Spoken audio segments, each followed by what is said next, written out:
இன்னைக்கு இந்தியாவில் நிறைய பொல்யூஷன், அதாவது ஏர் பொல்யூஷன் இன்னைக்கு ஏற்பட்டுக்கிட்டு இருக்குது.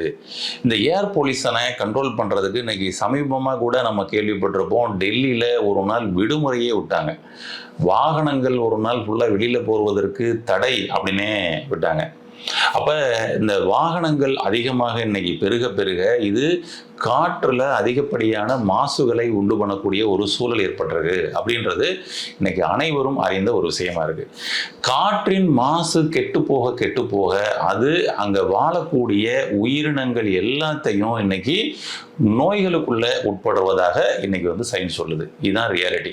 இப்போ மனிதர்களுக்கு அதிகப்படியாக இன்னைக்கு இந்த காற்று ஏர் பொல்யூஷன்னால டயபெட்டிக்கே இன்னைக்கு ஏற்படுது அப்படின்றத இன்னைக்கு பெரிய டயபெட்டிக் வல்லுநர்கள் கூட அவங்களுடைய ரிசர்ச்சில் கொடுத்துக்கிறாங்க. அப்போ ஏர் பொல்யூஷன் அப்படின்றதுனால சர்க்கரை நோய் வருமா அப்படின்னா வருவதற்கு சாத்தியம் அதிகமாக இருக்குன்றது தான் இன்னைக்கு நிறைய வல்லுநர்கள் சொல்லக்கூடிய ஒரு விஷயமா இருக்குது.